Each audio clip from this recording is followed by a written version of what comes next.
Eddie, just stand still.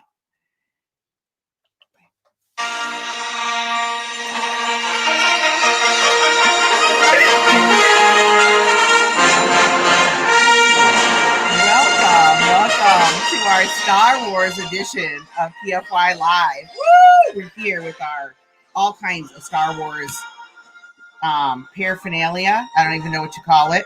And my husband, Yogi's joining us today. Woo! And we have a character from Star Wars right back here. Mr. Jawa. Mr. Jawa and Maggie Craig. Hello, Maggie. Hello, friends. Great to be hanging out with you again. It's so good to be hanging out with you too.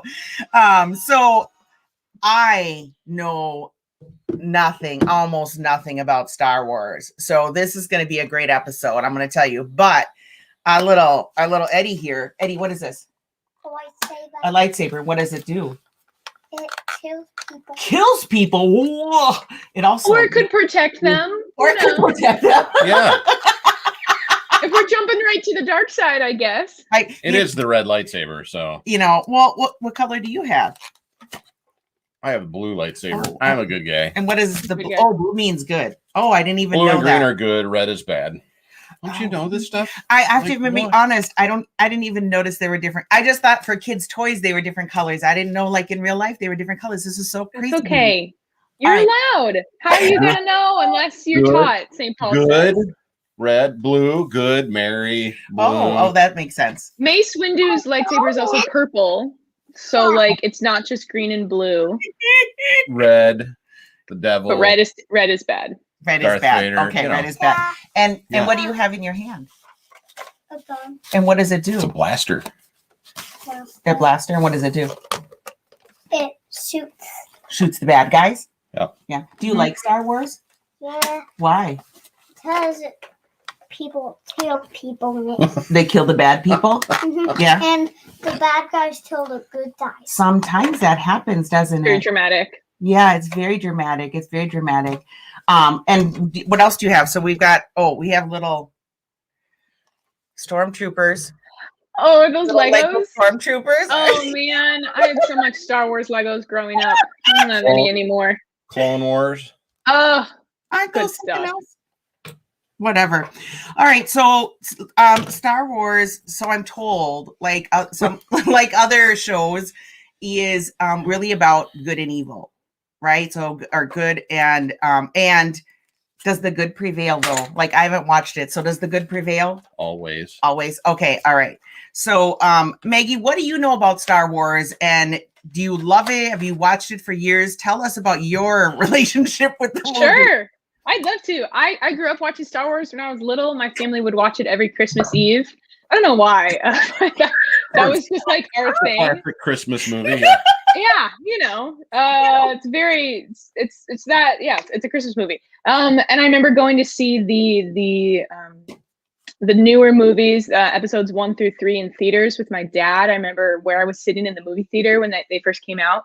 But to be honest, I didn't love them. I just enjoyed them as like cultural stuff. Like I would get into the movies when they came out in theaters, but it was only this January. My roommate was like, I have an idea. Let's watch Star Wars in order. And I was like, great. There's like 9 movies, right? Like that'll be fine. But there's not 9 movies. There's 9 movies, and then there's 2 extra movies, and then there's TV shows, and then there's animated TV shows. So we have been watching at least an hour of Star Wars content every night since January. And And you're not even close to being done yet. not even close. Not even close. I'm now reading Star Wars books. I'm listening to Star Wars podcasts. I have Star Wars merchandise. I have a framed picture of Darth Vader on my wall. It is like, And you have a Yoda side. and I'm wearing a Baby Yoda shirt. You right, dude. You got it. Yes. So I grew up watching Star Wars, didn't have the love of it until I actually knew really what it was about. And then I'm really, really hooked now. Last night, I just started watching new Star Wars content. This is something that's cool about Star Wars. It's still coming out. It's still very active. So a new Star Wars TV show has been released in the last couple of weeks called Bad Batch about some clones. And I just started watching it last night. So Star Wars is a very exciting entity where it's not finished. It's still coming out. Mandalorian, yes, So I'm by no means the biggest fan. Someone else in this call might claim to be that, but I'm really growing in my love and appreciation of it, and it's definitely enriching my spiritual life in ways that all good entertainment and good art should. So that's my relationship with Star Wars. Talk to me about your relationship with Star Wars. None. Only a tiny little bit that I walk into the living room. They might be watching the cartoon version of it, or sometimes you're watching the old originals or whatever you call them. I don't even know. 4, 5, and 6. Yeah. So Star Wars, like, I'm not a fanatic Star Wars. There's levels for sure. Goodness. Yeah. So one of my best friends, when they got married at the reception for the walk-in, all the groomsmen, and I think maybe did they have lightsabers? We all swung the lightsabers out together in unison, and then they walked through. Yep. Like Wow. Wade. Mm-hmm. Wow. Wade Durkis. So if Hi, Wade.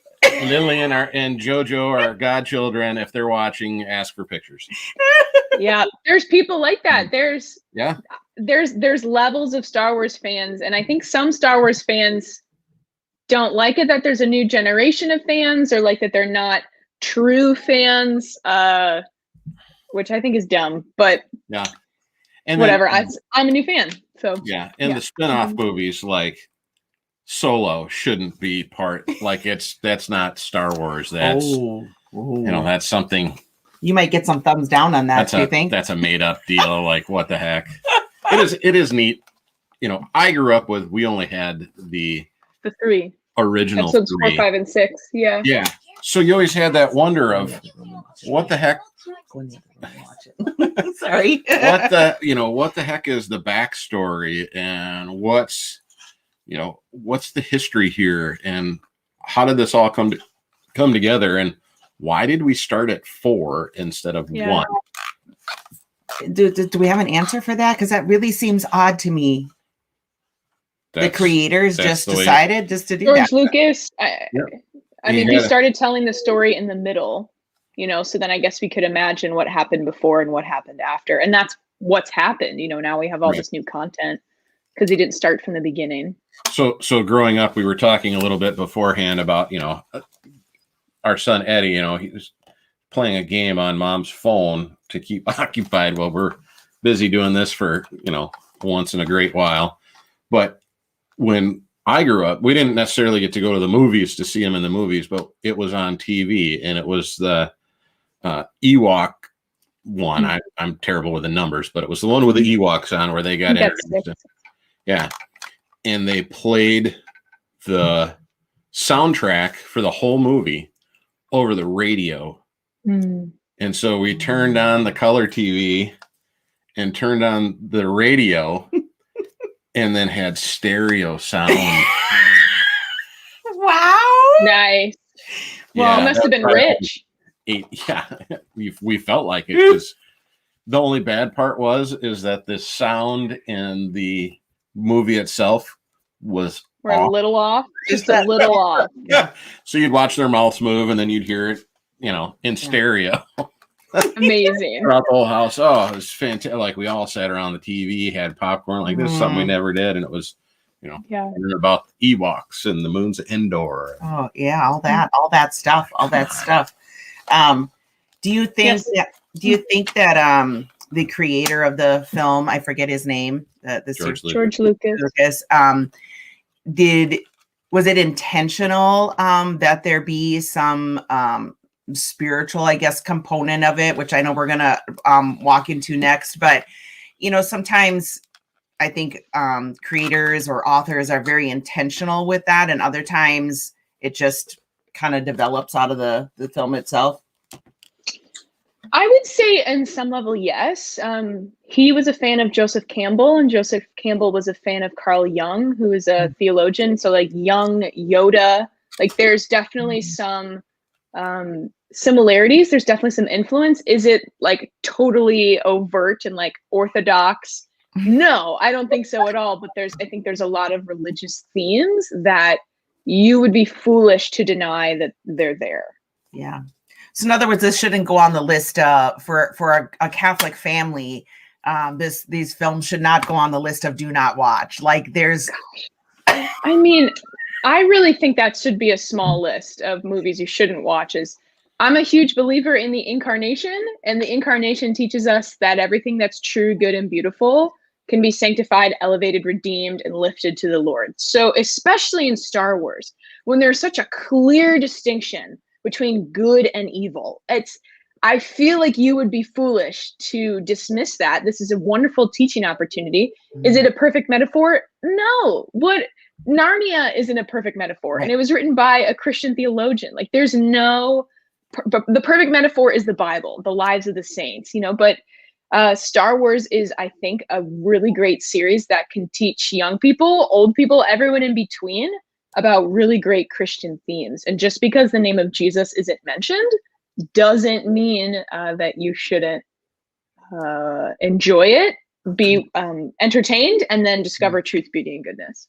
Yeah. We're gonna have a new Christmas tradition, I think. Not for Christmas, but I might be able to get behind it and watch it. No, Maggie, I think there's good things in there. Start at number 1 and go through? Or do you watch? It depends on how invested that you want to become. See, I was tricked into this. I was lied. I was manipulated into watching Star Wars, and if I think I knew what a commitment it would be, I wouldn't have done it. I think there's 9 main movies that you can watch, and I think you can start with the first one. I think that's a great entryway. Episodes 1, 2, and 3, and then if it still hooks you, if you're still interested, I think you can jump into 4, 5, and 6. I mean, you might disagree because you love 4, 5, and 6 more because those were the original ones that came out. It's more of the nostalgic of it, like so much nostalgia. I think you would miss a modern viewer if you jumped into 4, 5, and 6, just because the technology is a little outdated. The CGI didn't, it's still like beautiful art, but I think episodes 1, 2, and 3 that came out in the 90s, 2000s, I think that could draw you in more. And if you're interested, you can go 4, 5, and 6, and then you can keep going. And then there is no limit to what you could stop if you're into Star Wars. Truly not. I can get really obsessed with something. It's one of my talents. I can really dive into something, and just like with YouTube, with the internet, with podcasts, I can just get really into stuff. And I was looking up some interviews of George Lucas, who is the creator of Star Wars. And when asked about what are the themes of Star Wars, he said the theme of Star Wars is redemption. And there's a lot of other themes. There's a lot of other things we could talk about with Star Wars. There's so many different things. I think the religious life is hyped up a lot through the Jedi Order, which is something we could talk about. But the George Lucas himself, the creator himself, said the theme of Star Wars is redemption. And I don't know about you, I don't know a better way to describe the theme of Christianity than redemption. Christianity is a salvific religion. So if you take apart the need for a savior, for the need for salvation, you don't understand Christianity. And Christianity, it's about redemption. It's about salvation. And we see that mirrored in Star Wars a lot, wouldn't you say? Oh, yeah. And 2, like the awakening is part of it, learning their faith in the Jedi Order and a gift, from God or whatever. Me growing up didn't have a strong religious background. We went to church and that, but not, really looked at these things. Now watching it as into my 20s after I did net ministries and travel, got a little more into my faith. To go back and watch these now for like an adult that's watching on, if there's a youth ministry, to go back with the idea of looking for those little connections, and New World Order, Catholic Christians at the time, versus the Jews, and like to look at all those different little things to go, that could be, directly connected to our faith, or this could be, one thing or another. And it's And I quite think that's what we should do with everything. We should do that with everything. As Christians who believe in evangelization, Christians who believe that the world is good enough that God would save it, all sorts of media, we should look at it with the lens of how does this connect to our faith, especially if it's something really famous or something that's long lasting or something celebrated. There's probably truth, beauty, and goodness in it. And if we can watch and look at it, if we can listen with the eyes of faith, we can make those connections that are there to help other people, but to help ourselves. I mean, obviously, there's some limits. We don't want to be watching really explicit or really violent things that could lead us astray. But I truly believe in most media, in most entertainment, if we look at it with the eyes of faith, we can find connections to our faith, which is, I love what you did as an adult. Yeah, to go back and especially now watching it with Eddie, because I'm watching him like get excited about it. And Dad, can we can watch, 15 minutes, half hour, it's bedtime, or, we're in quiet time. It's fascinating to watch because I see it in such different eyes as well, to go, okay, how do I explain this? And, how would I have explained it before kind of knowing my faith and really getting stronger in my faith journey? Is very different than what I would now, and how I could explain, why do they call it the dark side? Well, good and evil. The evil is dark, or those kinds of things, or how to connect the characters, or the Mandalorian was a big, he's Mandalorian is a newer TV show, and a newer one of the character from the planet Mandalore. Yep. And Mandalorian is, they say it right in there, it's a religion, and their tagline is, "This is the way." This is the way. Yep. Think if we thought about our Catholic faith as like the truth and the life, just this is the way, like that's it. This is the way. What? Yeah, and people don't understand the Mandalore. So the Mandalore is a character who always wears his armor, like his armor is part of his religion, and he refuses to take his helmet off in the presence of other people. And people ridicule him and beat him up for that, and they're like, "That's so stupid." And he's like, "This is my religion. This is the way. I'm going to be a living witness to my religion, to my culture, and you're not going to understand that, but this is what I'm going to do." And hello, we see religious life undertones. We see the refusal to compromise your faith, even when other people don't get it. So much to learn there. Wow. Yeah. Oh goodness. Yeah. I'm curious about this Mandalorian character. I might have to watch just that. Because I think it's easy to make things too, I don't know, the word isn't religious, but to take something like you said that is kind of in the world, right? The Star Wars films are in the world, and to go, and we have to live in the world, right? We're supposed to, and go, oh, I can see that, I can live that, and I can even, like, as a youth minister, like, I can use those analogies. Absolutely, you can. In my youth program, and kids are going to relate to that, maybe even more so than sharing the life of Saint Lawrence or Saint Lucy, or totally. And they're not opposed. They're not opposed. It's a great way to reach them. How did Jesus do most of his preaching? He told stories about farming. Why? Because the majority of the people there were from an agrarian society. Jesus himself wasn't obsessed with seeds. He was obsessed with reaching people. And he's like, this is what they know. Let me make connections based on what they know. Then let me draw them deeper into the mystical life. And that's what we do through evangelization.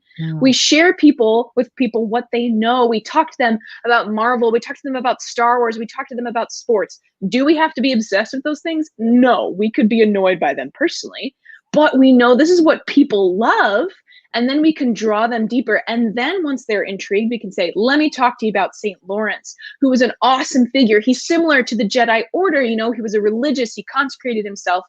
So it's how we first lead. We follow the model of Jesus, who reached people with what they knew.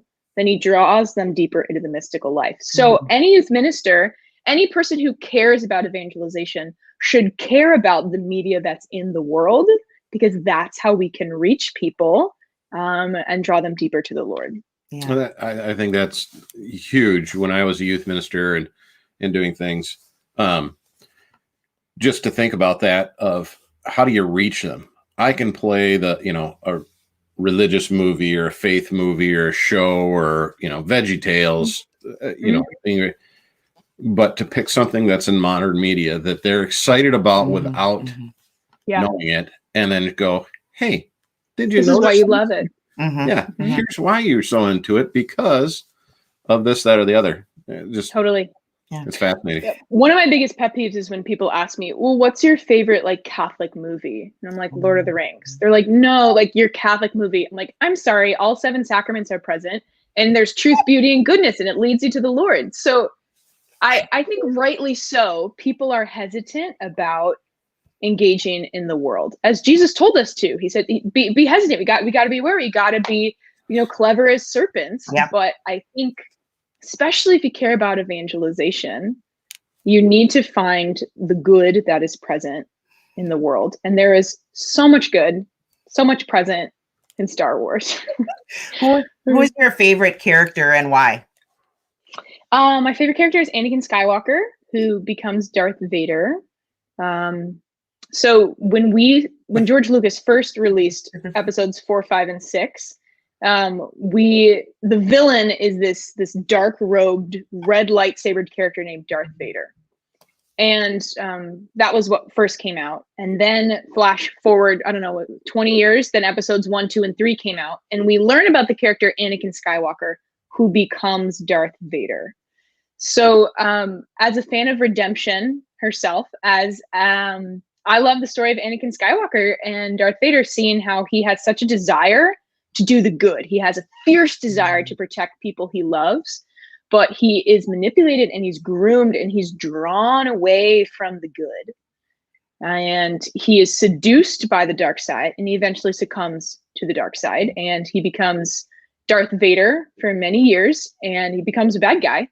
But eventually, spoilers, he does convert. He does come back to the light. He does repent before his death. And that's just the story of Christianity, That's the story of so many people. That's the story of me. Like I have good desires. I want to do good things, but I can be seduced and drawn away to the dark side, because the dark side is a twist of the light. So Anakin is seduced to go to the dark side because he desires to do something good. He desires to save his wife. He desires to save people he loves. So it's a good desire, and it's manipulated and it's twisted and it's turned. So he turns to the dark side. And that's what sin is, it's a twisting of the good. It's a twisting of truth, beauty, and goodness. And then he becomes a bad guy and he becomes in sin. But the Lord doesn't give up on him. The Force doesn't give up on him. And he's brought back eventually to the light at the very end. Favorite character. And to think like Obi-Wan Kenobi, who was his trainer and master, always was asking him to come back and be good. Yeah. His brother never gave up on him. Right. Luke, his son, never gave up on him. And, I won't fight you. I'm here to love you. And yes. Oh, I have full body chills. Oh, yes. Yeah. I mean, like the prodigal. Yeah. It's like prodigal son. It is exactly. It is a modern telling of the parable of the prodigal son. Absolutely. Yeah. So if sound like I can just watch one, like in order to get this full redemptive story. You like details, honey. So you need to start because you're going to go, well, now who is that and why? Yeah. Okay. Why are they date night? I really think if you give yourself 2 weeks, you could watch the majority of Star Wars and really get a basic understanding of it. It's like date night. Wednesday night, date night. There you go. Who's your favorite character? You don't even have to plan it now. Oh, look at that. I got the next 9 dates set up. You can rotate back and forth between that and something else. I want to go axe throwing. Okay, that's a whole that's so fun. It is so fun. I went axe throwing in Los Angeles like a month or so ago. Something primal within me was unleashed, and it was great. Loved it. We're doing it. We got a couple places here, so we're going to go do that. I mean, that's a whole nother, we digressed, but nonetheless. And what's your favorite character? Yeah. Who's your favorite character? Boy, I don't know. There's so many to choose from. I like Yoda. Like, He's such a quirky looking character. you know, he's got, you know, the big ears and just wise beyond, you know, and just has the gift of humbleness and yet profound word. Like, if you really think about the things that he says, yeah, it's kind of backwards and, you know, in his own little broken English, but if you think about what he's saying and when and how, he's teaching you so much, but letting you figure it out on your own. Yeah. Kind of like our teacher. Kind of like, the Lord, right? He leads us. He still gives us free will, right? He gives us intellect. The Lord does. He doesn't. It's not like he's spoon feed it. I was just gonna say the same thing, right? She's making the motions over here. You can't see us. Yeah. Right. And because he wants us to make it our own, right? He wants us to grow. He wants us to grow. He wants us to use our intellect. He wants us to have that moment of encounter too. And that's important that we take that time to do that and to listen to his word. And so, wow.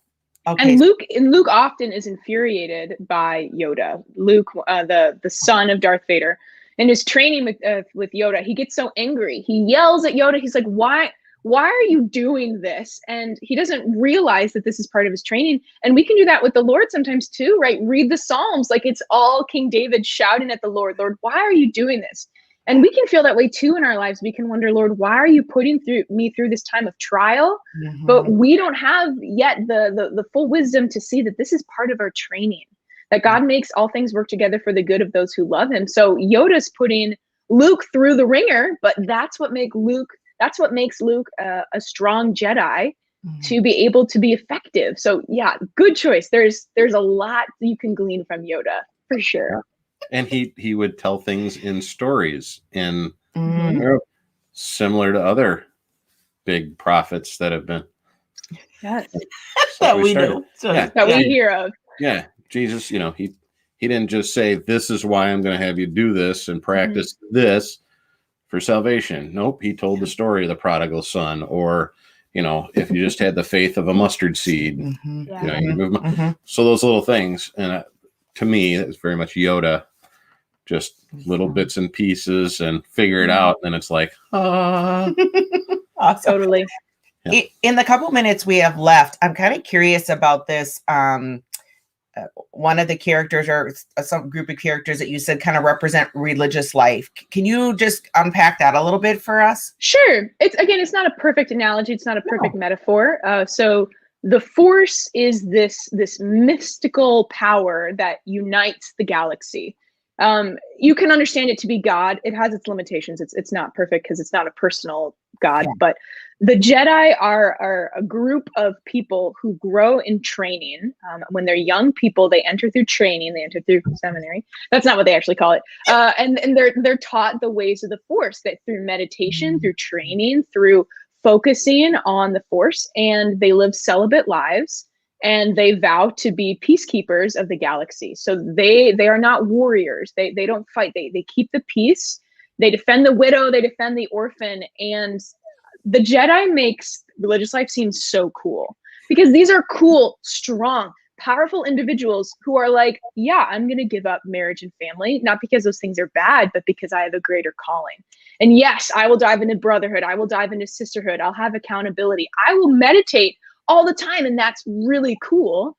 And I think there's a lot of comparisons to religious life. A lot of people think religious life is just like for people who are too ugly to get married or something. And that's not the case. These are cool people who sacrifice parts of their life for the greater glory of the Lord. Not a perfect analogy, not a perfect metaphor, but they were habits.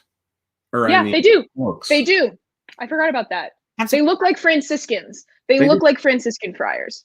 Basically, they wear like a brown cloak. I'm surprised no one has started like the Jedi, the Franciscan Jedis. I'm sure people have tried. The internet is a deep place. I'm sure we could Google that. Yeah.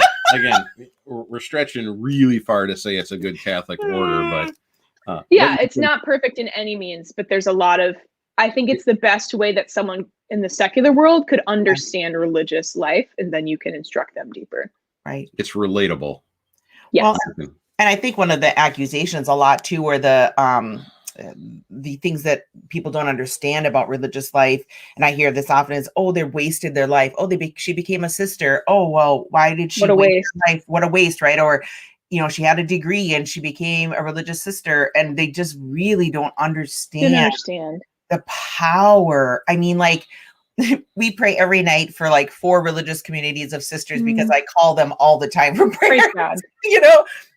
And so the Religious Sisters of Mercy of Alma, Michigan, the Carmelites, the Port Clares, the Sisters of Life, and what they do to care for the world and to care for individuals and to bring about conversion and healing, like, we will only know on the other side. Like, and absolutely, their life is powerful, like a powerhouse of, I mean, these women praying, and men too. I mean, there's monasteries and of men praying too. So I think that that is an interesting analogy. I think especially for people who struggle with, what is religious life, and so it could be used in that way too. That's awesome. That's awesome.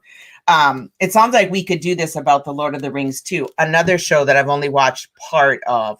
I know, literally, I know. So painful. It's so painful for me because I'm like, did you see that image? She's like, what are you talking about? I need more time to just be, apparently, just like be and watch some movies. And well, I think you're a mom, you're busy, you have a lot going on, so we can encourage you to partake in the good stuff. Self-care, good. Taste and see. Okay, taste and see. If I'm gonna watch a movie, I'm like, put on a comedy. Yeah. These big epic battles aren't really comedic. There's moments of levity, but it's heavy, but it's good stuff. Yeah. I think I need to take another stab at the Lord of the Rings because I have a sister who loves the Lord of the Rings and she is all about all the theology about it. Oh yeah. So when we started the first show and she's sitting next to me and she's like, and look at this and look at this and look at this, and that's the Lord. And I was like, whoa, stop. I just need to enjoy it. You need to watch it. If you thought that I was ranting too much with Star Wars, wait until we talk about Lord of the Rings. Wait till we talk about Harry Potter. You will not want me back on. I just just get deep into this stuff. I think there's good stuff there. Harry Potter, you mean that witchcraft one? Don't even start with me. You're just doing that on purpose. Throwing him off the show. Yeah, I'm not going to engage with you. I will pull out my wand that I have on my shelf and I'll wave it in your face. But how many people look at it as just that? Oh, we can't let our. So many families that I knew that our kids can't read those books because they're, it's all witchcraft and warlocks and, that's all Satan stuff. Well, it's like, oh my gosh, there's so much there. Maggie's coming back. It sounds like we're going to do a couple more films. I think before next time, I'm going to try. Maybe we'll do Lord of the Rings next time. Maybe I'll try and watch one or two of the movies. Small bites. All 3. Okay. Lord of the Rings. And then we have to watch The Hobbit after that so you understand the backstory. And we should have my sister Kim on because she could rival with you. Okay. Anyways, we got stuff coming up, people. We are going to teach you good things to talk about. Right? Looking at film and knowing like how we could use this for growing in our own faith, but then bringing people alongside of us in any role that you are, right? Even if you're not working in ministry, this is amazing. Like, so just the media in general too. Like you said earlier, Maggie, meet them where they're at. Mm-hmm. Yeah. This is something that's in front of them that they like, that they're into. And now let's show them the faith within that and let them figure it out. Yeah. Fantastic. Perfect. All right. So next time, join us. Maggie will be back in, oh my gosh, is it May? Yeah, it's going to be June. You'll be back in June. We'll be out traveling, doing conferences. Maggie, do you have your schedule somewhere if people want to see where you are or want to join you? Yes, if you go on my website, maggie-craig.com, I will have uploaded my summer schedule. At that point, I'll be dancing around the United States, talking to people about Jesus and ranting to them about Lord of the Rings and Harry Potter and Star Wars, probably, if they're lucky. And if you want Maggie to come talk to you about this stuff, yes, they could probably schedule something with you to come. Yes, you can check out my website. You can find my contact info. I would love to speak to anyone about Jesus and all the ways that he can be found. Hey, if people are local, I mean, we could do a Star Wars like movie night at our house, right? Wow, did I Totally. just say that out loud? Like, Make okay. it happen. All right. So in the comments, please note if you want to come and join us for Star Wars at our house, and who is your favorite character in Star Wars and why. We want to hear from you. All right, everybody. God bless you. We'll see you next week. Thanks, Maggie. Thanks, guys. Take care. May the